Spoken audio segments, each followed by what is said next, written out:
Welcome everyone to the first lecture in respiratory system, which is about the nose, nasal cavity, and paranasal sinuses. And when you see here in this picture, guys, when an anterior view of the face, and you see here is the nose. So let us get an idea about the surface anatomy of the nose. Here is, guys, the nose, and the nose composed from the apex, which is, that represents the tip of the nose, and it has a root, where is the location of attachment of the nose to the frontal bone, and it has a bridge, and the bridge mainly, which is the bony part here, represented mainly by the nasal bones, and it has two openings, what we call it external nares or nostrils. So what do you think the nose made of? It's made of bones or cartilage or both? Well, indeed, the nose has a bony and cartilaginous framework, in which above, look at the nose here, in the anterior view of the nose, you will see here is above the nose that's composed from bones, and mainly because, when you say nose, you expect the first thing to remember is the nasal bones, right? And also you have the nasal part of the frontal bone here, and of course you have the maxillary bone, and here exactly you have the frontal process of maxilla, right? Because this process, it's part of maxilla, but it moved toward the frontal bone, so we call it frontal process of maxilla. This is above, and these bones, nasal, frontal, and maxilla, they represent the bony framework. Well, inferiorly, guys, or below, let us say, there is a cartilaginous framework, in which these cartilages made of hyaline cartilage, right? And what you have here is what we call, to start from the midline, you have the septal cartilage. Of course, you are looking to the superior margin of the septal cartilage, but this is the septal cartilage. And the septal cartilage, guys, has two lateral processes, this one and this one. Move inferiorly, you have what we call alar cartilage. You have the major ones, and you have minors as well. And let us have a look to the lateral view of the nose, in which you see part of the septal cartilage and the left lateral process, and you have the major alar cartilage and minor alar cartilage. As I mentioned earlier, these cartilages are made of hyaline cartilage. So let us dive deep a little bit, guys, in the nose, and what you see here in this figure is the nasal cavity. This is the nasal cavity, and if you see here, you can see, guys, the external nasal opening, or what we call it nostrils or external nares. So if you have the nares or nostrils here anteriorly, you have also posterior nasal openings posteriorly. And these posterior nasal openings, we call them choana, right? We call them choana. And the posterior nasal openings, they create a kind of a passageway from the nasal cavity to the nasopharynx. This is the superior part of the pharynx. You know that the pharynx divided into three parts: nasopharynx, oropharynx, and laryngopharynx. The nose, the part of the pharynx that's located behind the nasal cavity, we call it nasopharynx. Okay, back again to the nasal cavity. The nasal cavity, it's simply, guys, like a room, but this room divided in two parts, right and left, by a septum called nasal septum. Nasal septum. Let us say this is the nasal cavity, and the nasal cavity divided into right and left by nasal septum. So this is the nasal septum that divides the nasal cavity into two parts. So again, back to the nasal cavity. When you say nasal cavity, it's like a room. If you sit now in the room, guys, and you look up, you will see that you have a roof, right? And you have a floor. And you have two lateral walls. And you have a nasal septum here, or let's call it the medial wall. What we call it the nasal septum, right? Let us start with the roof. But before start talking about the roof, you have to understand, guys, what you see here in this figure. This is the right lateral surface of the nasal cavity. Where is the nasal septum? Should be here, but removed. So this is the right half of nasal cavity, if it's right to say that, right? So you see the right lateral side of the nasal cavity. Back again to the roof. This is the nasal cavity, guys, and this is the roof of the nasal cavity, in which if you follow the colors here, you will see they are matching what's in the figure here. When you say what's the bones from the roof of nasal cavity, first of all, the nasal bone, anteriorly with the frontal bone, nasal bone and frontal bone. In the middle, you have the cribriform plate of ethmoid bone. So you have the ethmoid bone. There is a part of ethmoid bone, like full of holes. We call it cribriform plate of ethmoid bone. But posteriorly, you have the body of a sphenoid bone. So these bones, nasal, frontal, cribriform plate of ethmoid bone, and the body of sphenoid bone, these bones form the roof of the nasal cavity. But that's the roof. But what about the floor? Simply before jumping to the next slide, here is, guys, simply the floor of the nasal cavity that's made of hard palate. So let us have a look here superiorly to the floor of the nasal cavity, and you see this view here. Here is the superior view of the floor of the nasal cavity, and you see this shadow. This is the posterior border of the hard palate. This is the hard palate, and these are the upper teeth, right? And these are the anterior nasal opening, or what you call nares or nostrils, right?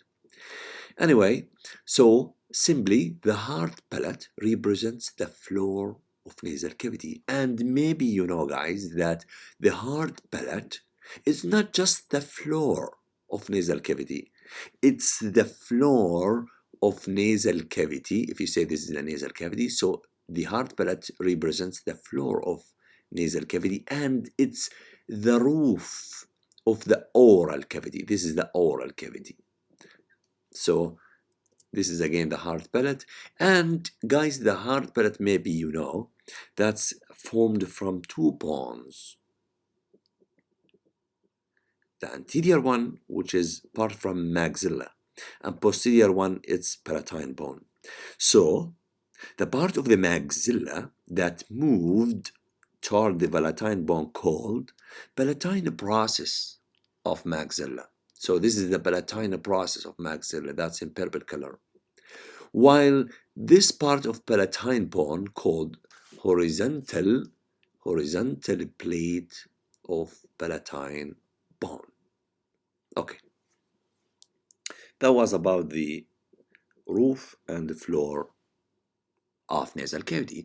Now, what about the medial wall? Because we said that this is the nasal cavity, and you have roof, floor, and you have medial wall. So this is what you see here again. The right side, it's a kind of a sagittal view of the skull, and you see here is the medial wall, or what we call it nasal septum. You look into the nasal to the nasal septum. That means this is the right side of the head. Anyway, this is the nasal septum or the medial wall. So what do you think it's made of? Bones, cartilage, or both? Well, indeed, both. So it's formed from the cartilage anteriorly and pons posterior inferiorly.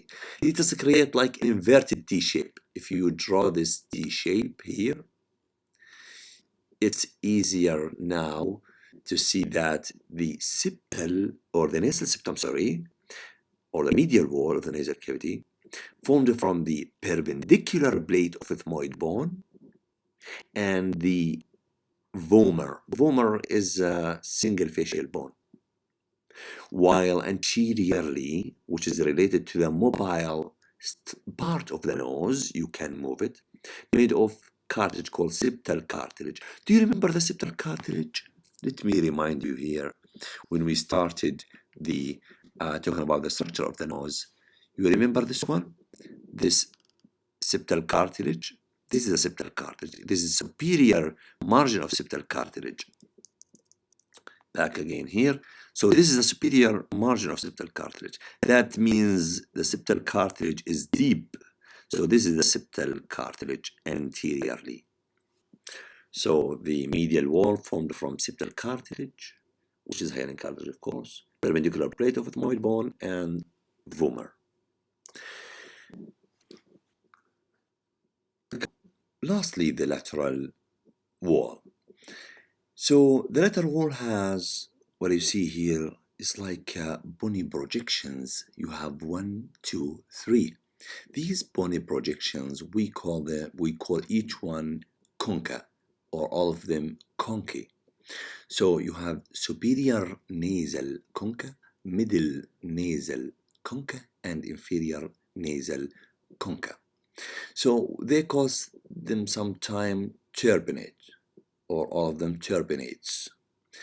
These are bony projections, shelf-like projections, and indeed they are increase the surface of the nasal cavity.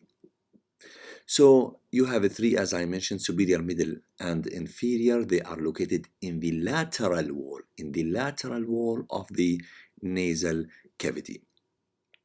And below each turbinate, or below each concha, there is what we call it a meatus, or a space.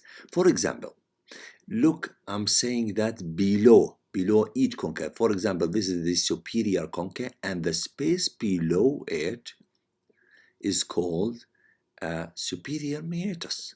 And again, this is middle concha, and the space below it is the middle meatus. This is inferior concha, and below it inferior meatus, right?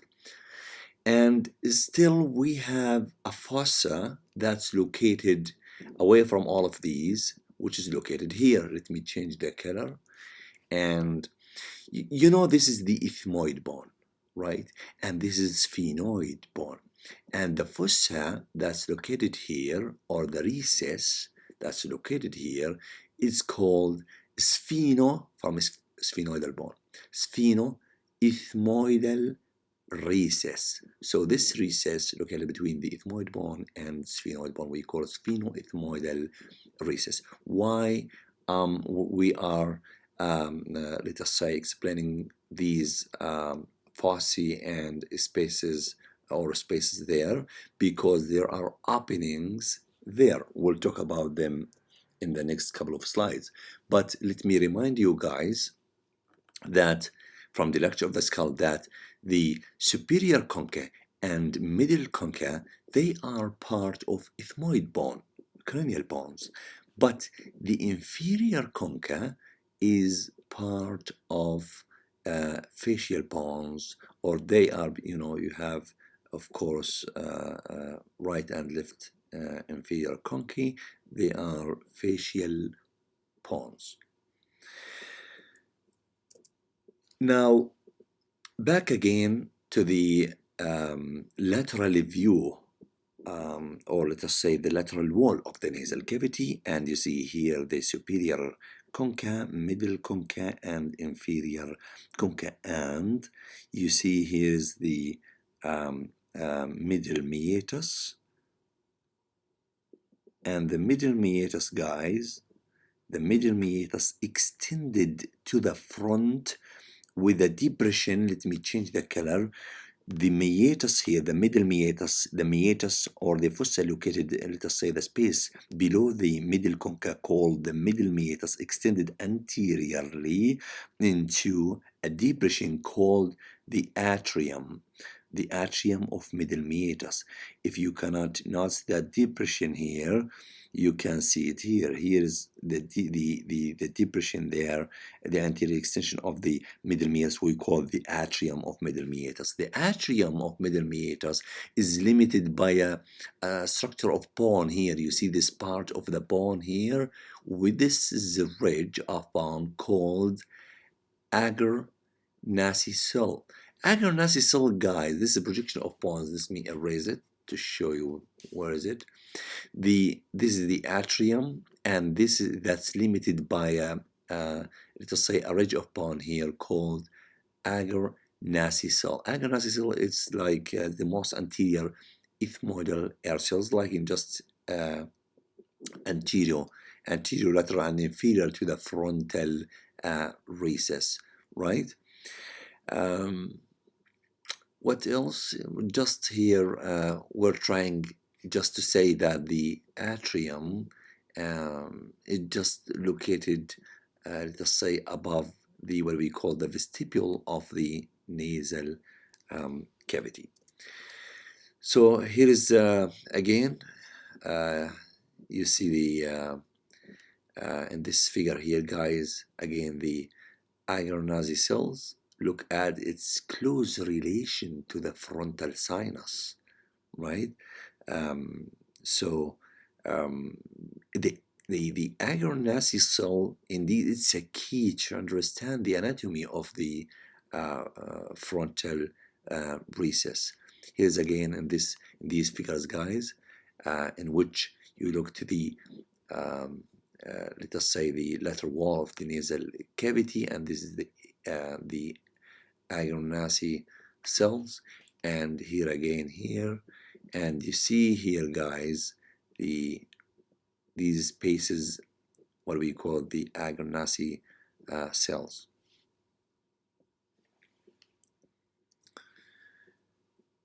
Here is again agar nasal cells. They are close to the frontal sinus and the osseum, or frontal sinus osseum there. Why we are studying that? Because agar nasal cells, guys, lie, let's say, anterior to ethmoid or ethmoidal pull, and may narrow sometime the nasofrontal recess, causing frontal sinus disease. That's why we are trying to talk more about it. Okay, back again to the lateral wall, and as I mentioned that the what you see here superior concha, but it's being cut, and the middle concha and inferior concha as well. These shelf-like structures are determined to increase the nasal cavity surface, and they include just below them what we call meatuses. And these meatuses, guys, to receive the openings. You see this opening, you see these openings here and there. So these are openings for paranasal sinuses and nasolacrimal duct, and we will talk about each one. Okay, this is very important. Again, the lateral wall of nasal cavity, and let me erase this. Okay, let me use this color. Okay, so you remember, guys, the sphenoid bone and the ethmoidal bone, and what we see here is the recess, what we call the sphenoethmoidal recess. The sphenoethmoidal recess is very close in relation to the, or just anterior to the sphenoid bone. So inside the sphenoid bone, although we'll talk later in this lecture about the paranasal sinuses, but it's good to have an idea about the paranasal sinuses, which is cavities inside the bone lined by mucous membrane. These sinuses are connected to the nasal cavity, and they are opening in the nasal cavity. And indeed, the ethmoidal, if you take, if you have a look here to the sagittal view um, of this picture, guys, of this figure here, you would see that here is anteriorly the frontal bone, and here's a bone, and this is the nose, and so forth. This is inferior concha, middle concha. You're gonna see the superior concha, but you see here is the ethmoidal cells that can be divided into anterior group, posterior group, and what we call it, the middle group. So look at the sphenoid sinus here. Look at sphenoid sinus here. Look at sphenoid sinus, sphenoidal sinus here. So the sphenoidal sinus, which is a sinus inside the body of sphenoid, this kind of if there is a secretion there, so the secretions or the fluid, whatever, it should be normally filled with air. But for example, let us say there's infection and it gets filled with mucus. However, the contents in the sphenoidal sinus will be drained into sphenoethmoidal recess here, right? So simply, sphenoidal sinus drains into sphenoethmoidal recess. That's it. Now, what about the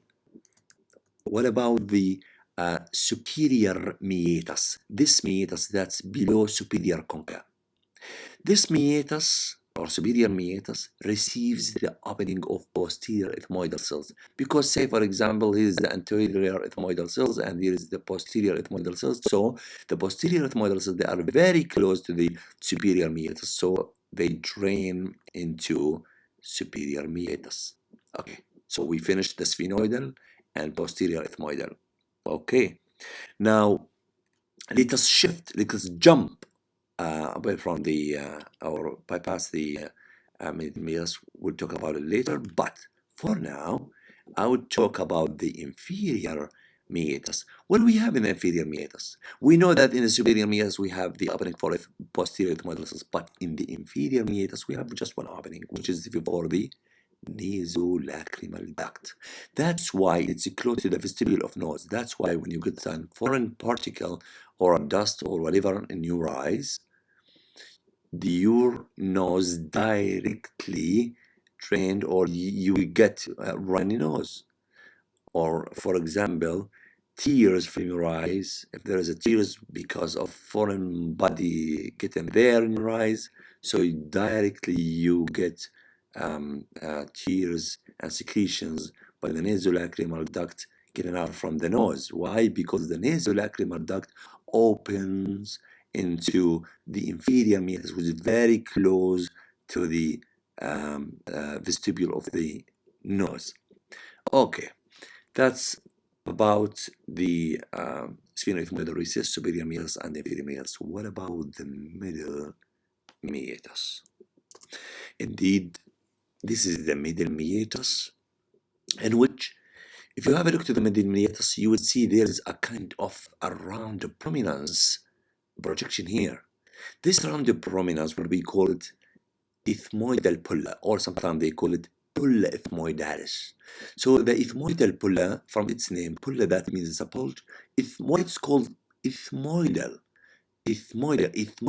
pulla because this pull or prominence, or this pulla, made of middle ethmoidal cells. We said we have anterior group, we have posterior group, and we have a middle ethmoidal cells. And just I'm trying to remind you guys that the ethmoidal cells in general, they are located between the nose and the orbit. Between the nose and the orbit. Look at it here. For example, this one shows you, no, not this one, sorry. I'm trying to, this one. Look, this is the orbit, this is the nose. So that area between the nose and the orbit, you get the ethmoidal cells, right? And this is the pulla ethmoidalis, or ethmoidal pulla, right? So look at it here. So this is inferior meatus, this is middle meatus. So it just in the inferior concha, middle concha. So just behind the, let us say, or deep to the middle concha, you have the middle meatus, and if you remove the middle concha, you will see a kind of this bulge or pulla ethmoidalis, and you see the space because it's a sinus, it's a cavity made by the middle ethmoidal cells, right? Okay, back again to the uh, uh, ethmoidal pulla that's made of middle ethmoidal cells, and because it's made by ethmoidal sinuses, middle ethmoidal cells or sinuses, so the opening for not anterior, not the anterior, not sorry, the posterior ethmoidal cell, it has the openings for middle ethmoidal cells because it's created by middle ethmoidal cells, right? That's it. So we finished the the posterior and the middle ethmoidal cells. Now, what about this hiatus? So just below the pulla ethmoidalis or ethmoidal pulla, you have a hiatus. It's called semilunar hiatus. The semilunar hiatus, in the floor of semilunar hiatus, there is a small opening.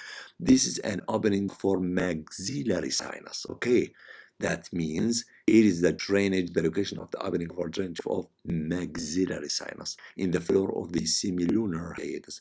If you continue with the semilunar hiatus up anteriorly, it ends with a funnel shape infundibulum here, right? So on this infundibulum, this infundibulum, it receives the opening of frontal air sinuses and anterior ethmoidal cells. And by this way, guys, we finished the paranasal, we will talk about the paranasal sinuses, but here is just the lateral wall and the openings that's located there. I would like to pay your attention, guys, to the semilunar hiatus and the opening here of maxillary sinus. And of course, here in fundibulum, there is an opening for a frontal sinus. So look at the close relation of the openings of frontal sinus and maxillary sinus. You see, they are very close to each other. That's why the infection can spread from frontal to maxillary and vice versa, because the opening of both the frontal air sinuses and the maxillary sinuses is close to each other in the middle meatus. Also, I would like again to pay your attention for one thing here, guys. If you notice that the sphenoidal sinus, it drains in the sphenoethmoidal recess by gravity, right? And also the frontal sinus, it drains by gravity. Anterior ethmoidal cells, it drains by gravity. Posterior ethmoidal cells, it drains into superior meatus by gravity, say, for example, relatively. And the middle ethmoidal cells also drains here directly.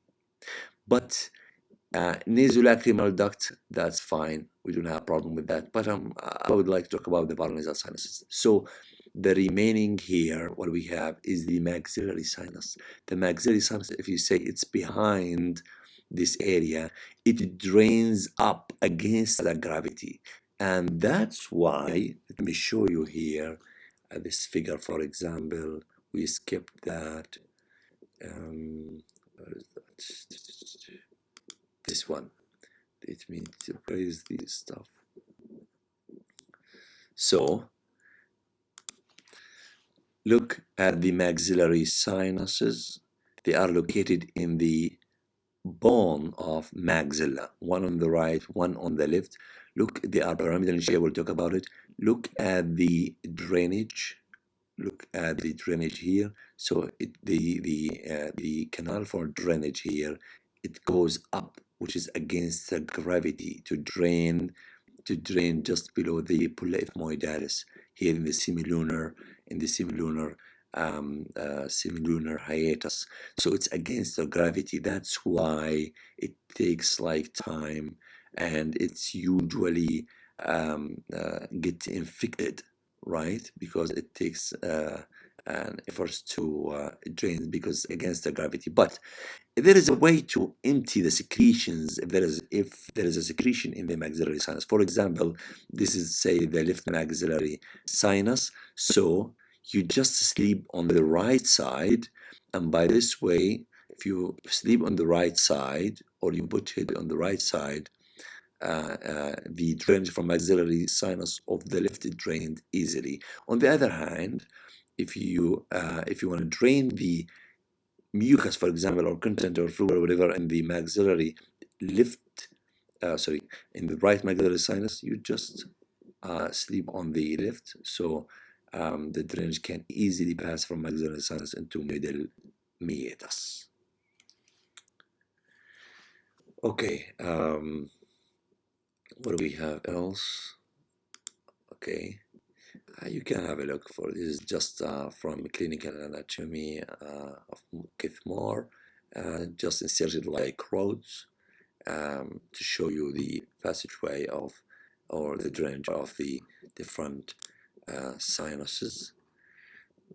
Here is, for example, you see the inferior nasal concha, you have the middle nasal concha, and the meatus here, middle meatus, and this is the inferior meatus, and this is superior nasal concha as well. What else we have? Yes, I think that's more than enough for the lateral wall. Well, guys, so far we covered the structure of the nose and the nasal cavity, including the wall, especially the lateral wall and the openings there. Now, let us get an idea about the lining of the nasal cavity. Well, guys, in this figure, you see the nasal cavity, the lateral wall of the nasal cavity, and here is the nasal septum.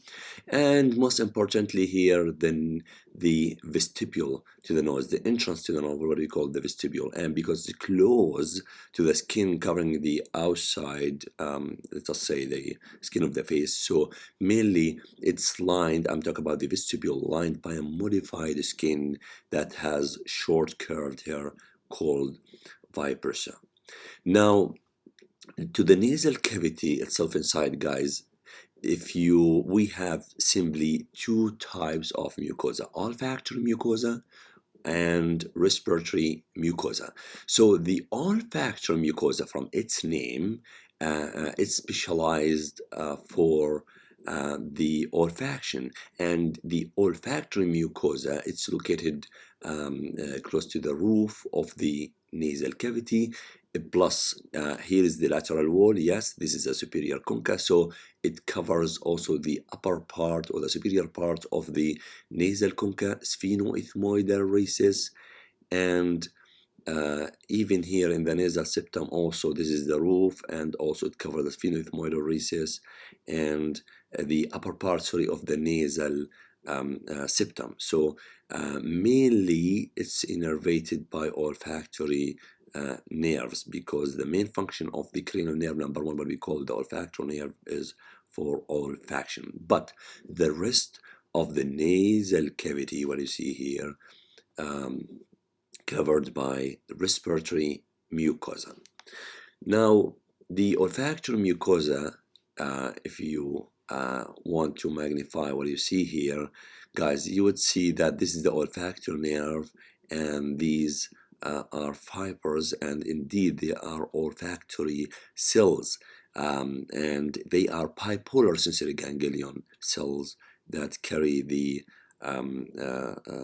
smell and sense the different odors there, carrying these signals by the olfactory fibers to the nerve and to the brain ultimately.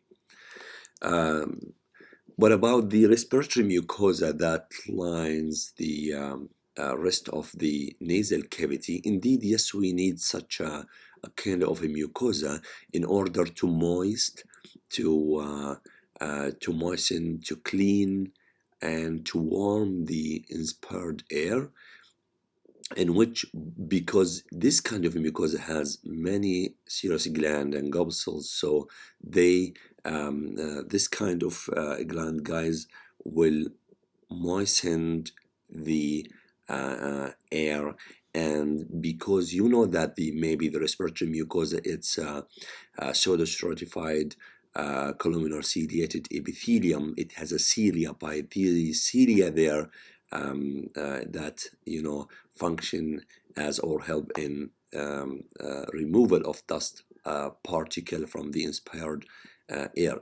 Plus, there is a kind of venous plexus here in the nasal cavity, and there's a mucosa, already called the respiratory mucosa, that warm the inspired air. So the air should be like moistened, clean, and warm before getting to the air. And all of these functions can be served by this kind of mucosa, what we call the respiratory mucosa. And this mucosa, guys, will be, or the sensations from that mucosa will be carried by two nerves mainly. Let me show you here, two nerves, I mean the olfactory and trigeminal, but here let us get in details. But before getting details, you see it's like an open book overview. This figures taken from the clinical anatomy more. Anyway, this is the lateral view of the or the lateral wall of the nasal cavity, and this is the nasal septum, or the medial wall of the nasal cavity. So back to the lateral wall of nasal cavity, you see the superior, middle, and inferior conchae. And let us, to make it like easier, let us divide the nasal cavity into two parts by a dashed line extending from the tip of the nose all the way back to the sphenoethmoidal recess. Okay, by this dashed line, the nasal cavity divided into two regions, anterosuperior and posterior-inferior. Thank you. Now, first of all, already you know that the olfactory nerve is there for olfaction. Okay, this is number one. Now, the anterosuperior region, mainly the sensations from there carried by ophthalmic nerve, or what we called V1, which is the ophthalmic nerve, which is a branch of trigeminal nerve. You know, there's a cranial nerve number 5 called trigeminal because it has a 3 branches, one to the eye, which is the V1 or ophthalmic, one to the maxilla called maxillary branch or maxillary nerve, which is V2, and one to the mandibular branch called V3. So the V1 carries sensations from the anterior superior region of nasal cavity, while V2 carries the, let me change it here, carries the sensation from posterior inferior region of nasal cavity. That's simply either, here I'm talking about the lateral wall or the guys, and similarly to the nasal septum. We can divide the nasal septum, we can divide the nasal septum into, again, two regions, posterior inferior and anterior superior. Again, V1, V2, right? Now, if you want to get more details, you can watch this, the explanation of this slide. Otherwise, you can skip it. Anyway, as I mentioned, that the nasal cavity, this is again two figures here. One showed the lateral wall of nasal cavity with the conchae here, and one shows the nasal septum. Back to the lateral wall, and it is divided by a dashed line, as I mentioned, it make it like easier to study the sensory innervation here. So above this dashed line, this is anterior superior, and this is posterior inferior region. So we said that here, of course, the olfactory nerve, already we know that, but here is the anterior superior region, we said that the sensation caused by V1, yes, ophthalmic nerve, but exactly, let us get deep in details. Here in guys, the sensation caused by anterior ethmoidal nerve, you see, and there is another one not shown here, posterior ethmoidal. Anterior and posterior ethmoidal, both are, I mean the anterior and posterior ethmoidal nerve, they are a branch of nasociliary nerve. Nasociliary nerve, which is a branch of ophthalmic nerve V1. And the anterior ethmoidal you see here, it gives like external nasal branch outside to carry the sensations from the dorsum of the nose and the tip of the nose with the help of infratrochlear nerve. Okay, but the alar area, the area where is the alar cartilage located here, the sensation from there carried by a internal nasal branch, which is a branch of infraorbital nerve. Somebody can say, from where the infraorbital nerve? You know the infraorbital foramen, just below the orbit, and it carries the through which pass the infraorbital nerve, and the infraorbital nerve is a continuation of maxillary nerve, which is V2. The terminal end of maxillary nerve passes through the infraorbital canal, then it becomes infraorbital nerve.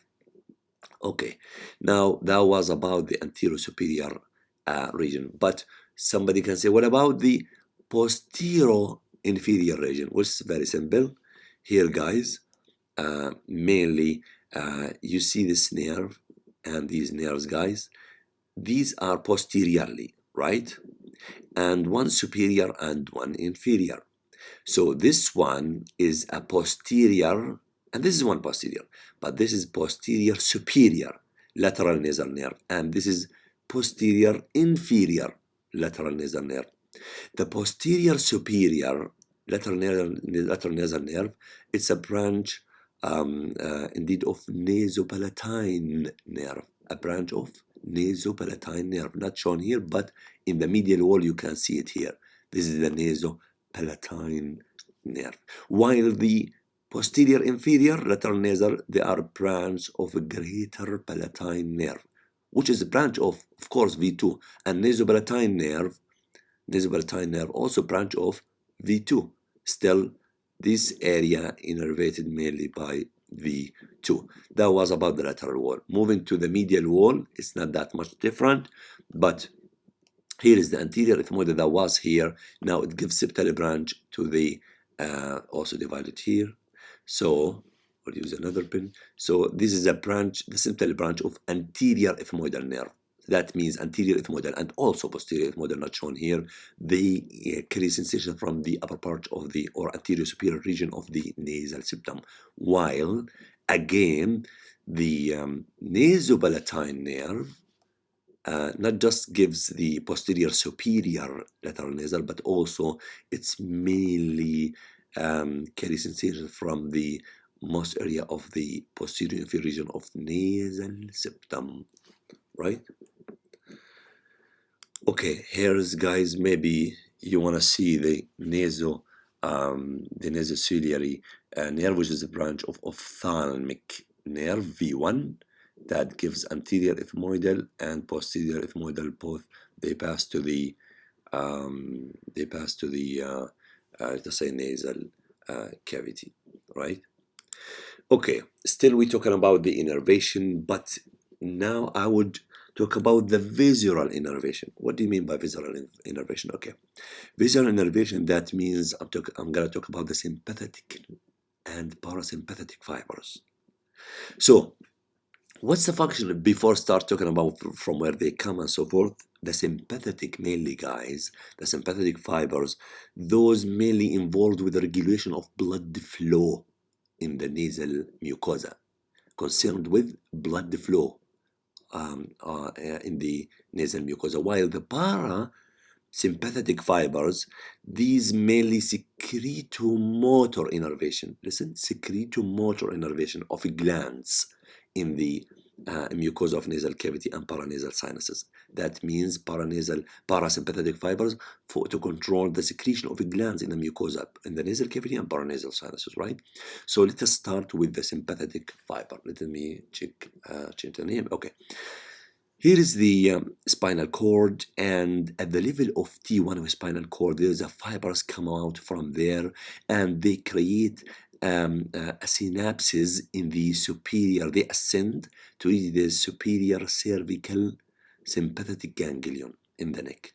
So in the superior cervical sympathetic ganglion, the preganglionic parasympathetic fibers come from T1, they synapse there, and then they, as usual, try to find the vessels to pass with, and in this case, they want to get into the cranial cavity, and the way here is using the internal carotid artery. So they use the internal carotid artery, and they create a plexus around it until they reach the middle cranial cavity. Once they reach the middle cranial cavity, now guys, they of course, with these plexuses, they form deep petrosal nerve. Listen, deep petrosal nerve. It's a sympathetic.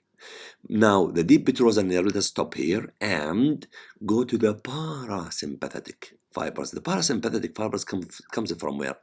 Indeed, the parasympathetic fibers come from, let me change the color, come from the facial nerve. This is the facial nerve in which a ganglionic parasympathetic fibers come from the facial nerve, and they pass through one branch of the facial nerve, and one of those branches is called the greater petrosal nerve. Not deep, it's greater.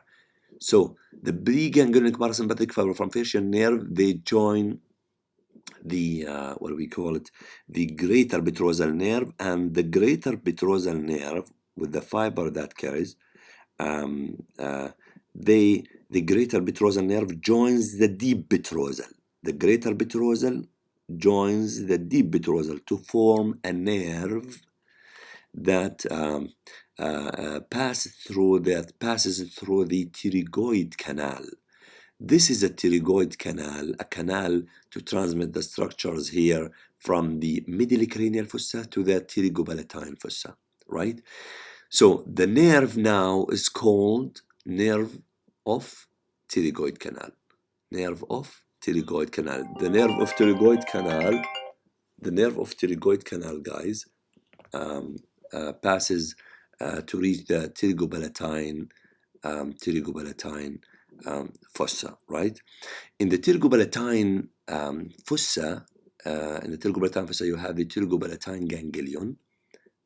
The sympathetic fibers will not make any synapse in the pterygopalatine ganglion here, but the preganglionic parasympathetic fiber will create a synapse in the pterygopalatine ganglion here. But ultimately, the sympathetic and parasympathetic, whether the sympathetic without synapse or the parasympathetic with synapse there, both they will use the branch of V2, the branch of maxillary nerve, to reach their ultimate goals, in which the sympathetic will go to blood vessels there, vesicular smooth muscle, while the parasympathetic will reach the mucosal gland.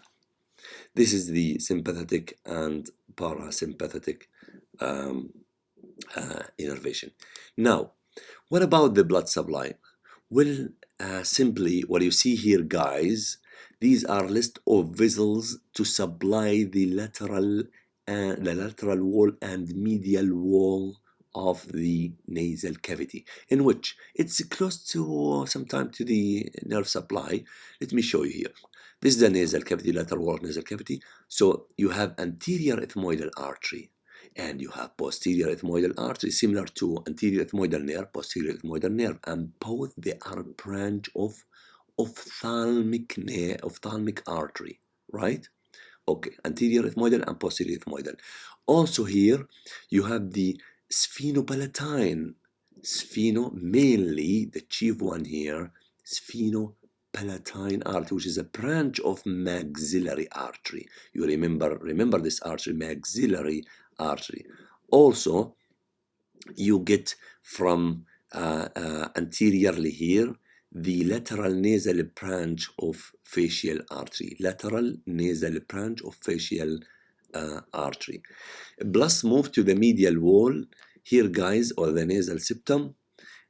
You have again the anterior and posterior ethmoidal artery. Again, anterior and posterior ethmoidal artery also, they supply not just the lateral wall but also the medial wall, and also the sphenopalatine artery that supply the lateral wall, and also the sphenopalatine artery supplies the medial wall, simply with the branch of course, with the help of greater palatine artery and superior labial artery, not lateral nasal. They look like similar. They look alike, but they are different. This is lateral nasal from the lateral side of the nose. This is from the upper lip. So the superior labial artery, again facial artery. That means you have maxillary artery, you have facial artery, you have ophthalmic artery. And look, let me erase this stuff, guys, here on the medial wall. Please give me your attention here. I'm talking about medial wall or the nasal septum. Look at the vestibule. This is the entrance or the vestibule. Just above and behind the vestibule, which is close here to the vestibule, there is an anastomosis, and there is a variations in anastomosis, or the arteries that participate in the anastomosis. But this anastomosis is very important. This is anastomosis of blood vessels supplying the medial wall or the nasal septum of the nasal cavity. This anastomosis called Little's area, or this area called Little's area or Kesselbach area. And in German you can pronounce it Kesselbach area, but in English it is Kesselbach area or Little's area, in which there are a couple of arteries you see here participate, but there is a variations. For example, you can say, okay, here is, guys, this sphenopalatine artery with facial artery and anterior ethmoidal and the greater palatine, all they participate in this anastomosis, but mainly the sphenopalatine artery and the facial artery, those mainly create this anastomosis. And indeed, why it's important? Because this is the area of bleeding from the nose, or what we call it epistaxis, or the bleeding from the nose, usually sometime because of a dryness, sometime fingernail trauma, sometime increase in the blood pressure or any disease in the vessels. All of these factors can create like bleeding from the nose, or what we call it epistaxis, right? Now that was about the blood supply. The venous drainage, guys, I want to use this pen. The venous drainage, it usually follows the artery. How is that? You remember the anterior ethmoidal and posterior ethmoidal arteries here, guys. These veins that follows the anterior ethmoidal and posterior ethmoidal artery, they drain into simply superior ophthalmic vein, a vein inside the orbit and passes above the let us say the eyeball, and passes from the orbit to the cranial cavity. So superior ophthalmic vein that it drains into cavernous sinus. Somebody can say, where is the cavernous sinus? In nervous system you'll get more details about the cavernous sinus, but it's like a veins or a series of veins there around the body of sphenoid. This is the body of sphenoid. You have a sinus here, and on the other side you have a sinus here. So superior ophthalmic vein, it drains in the cavernous sinus in the brain. This is number one. Also, the you remember the blood supply here, that was mainly sphenopalatine artery.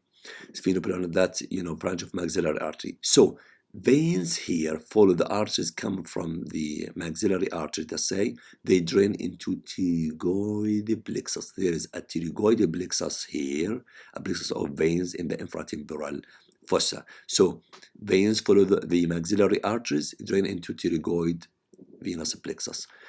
Those up related to ophthalmic artery, they will drain into superior ophthalmic vein to cavernous sinus in the brain cavity. And and anteriorly, you know, we got arteries, facial branch from facial arteries, superior labial and nasal, right? So the veins accompany the paranasal facial artery. They will drain again back to the facial vein. So they follows the artery, right? But some people, guys, or some individuals will say an additional nasal vein passes superiorly through the midline to the superior sagittal sinus. It's a kind of sinus in the brain, through, of course, the foramen cecum. So that means this kind of veins called emissary veins. And the emissary veins is very dangerous because, as you see here, the emissary veins carries, like, sometimes it's a route of infection. It's a way to carry the infection from the peripheral region, like nasal cavity, and outside into the nasal cavity and into the cranial cavity there internally. That means emissary veins, a source of infection or a source to carry the infection from outside or periphery to the central areas like the cranial cavity. Lastly here, the lymphatic drainage, usually from the anterior part of nasal cavity, will drain and follow the arteries, and here you get the submandibular nodes, and those from the back of the nasal cavity, they are close to the deep cervical nodes, right? The upper deep cervical nodes. Lastly, we have to talk briefly about the paranasal sinuses, and as I mentioned earlier, they are cavities inside the bones. Or let us say also, they are a mucous membrane-lined cavity. You have frontal air sinuses, you have maxillary air sinuses, you have sphenoidal air sinuses, and you have ethmoidal sinuses. So these sinuses, as I mentioned earlier at the beginning of the lecture, they are connected, or they drain if there is an infection there or mucus or whatever. They drain or open connected to the nasal cavity that we talked in details about it.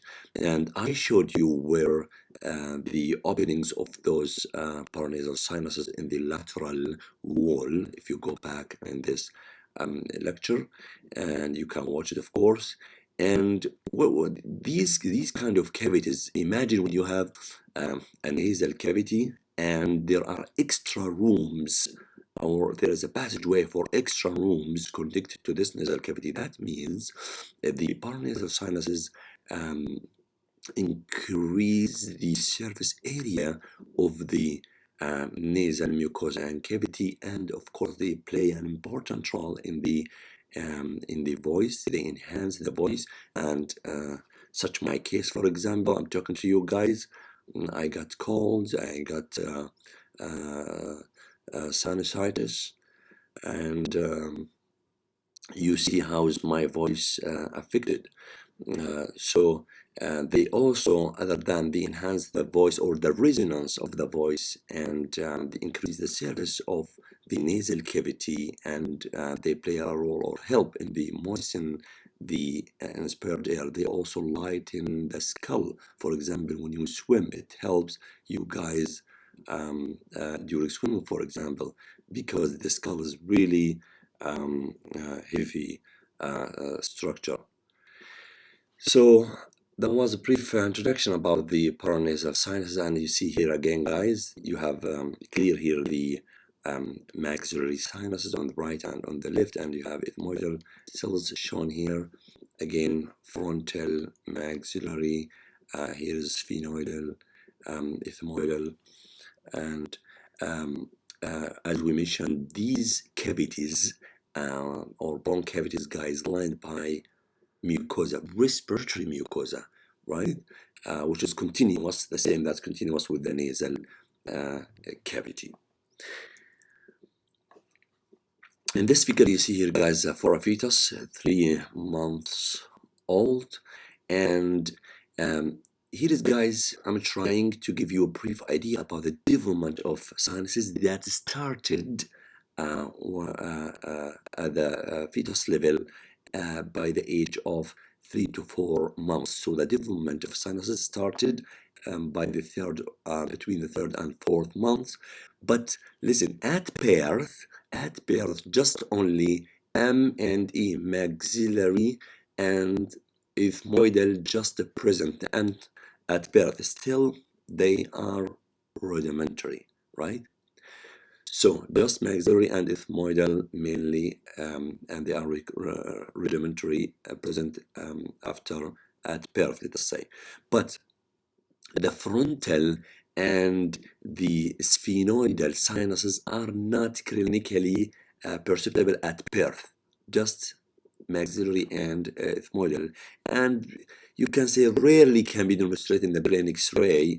Like at the age of 2 years, you start like to rarely even though to demonstrate them on X-ray by the age of 2 years, but still they continue to grow postnatally and they got enlarged really by the age of 8 years and become fully formed at adolescence, right? So the development of sinuses, guys, started by the 3 or 4 months, like in the fetal life, and at birth you get rudimentary ethmoidal and maxillary, but you wait like even rarely you can demonstrate the frontal and sphenoidal ones, and they get enlarged at the age of 8 and fully formed, just say, by the adolescence. Let us start with the maxillary sinus. Simply, we talked, you guys, briefly about maxillary sinus, but let me show you. Here is the location of maxillary sinuses. They are located within the body of maxilla. Here is, you have one on the right and you have one on the left. So these maxillary sinuses like pyramidal shape, in which the base formed the lateral wall of the nose, while the apex moved toward the zygomatic process of, or let's say, lies in the zygomatic process of maxilla. So this is the base, forms the lateral wall of nose, and this is the apex here and on the other side. So the roof of the maxillary sinus formed by the floor of the orbit. This is the floor of the orbit that formed the roof of the maxillary sinus. And what about the floor? The floor of maxillary sinus formed by the alveolar border. Look at the close relation between the premolar and molar teeth to the maxillary sinus. Anyway, we'll talk about it. Now curious about not just the walls of the maxillary sinus where it's located, but about the drainage. Already I told you guys at the beginning of the lecture that there is here is ethmoidal pulley, and below it here you have semilunar hiatus, and the floor of semilunar hiatus there is an opening to the maxillary sinuses. That means they open into middle meatus exactly in the floor of semilunar hiatus. The maxillary sinuses, guys, look at the infraorbital frame in here. There is infraorbital nerve comes from here. So the maxillary sinus innervated by infraorbital nerves and the superior alveolar nerve that goes to the teeth, right? Superior alveolar nerves. Okay. Here is X-ray show you the maxillary sinuses, one on the right and one on the left. Now, what about the frontal sinuses? Again, you have two frontal sinuses, one on the right, one on the left. They are separated from each other by puny septum, and they are again triangular in shape. And you know, as I mentioned earlier in this lecture, that the frontal sinuses open into middle meatus. Where exactly? You remember the infundibulum here, which is the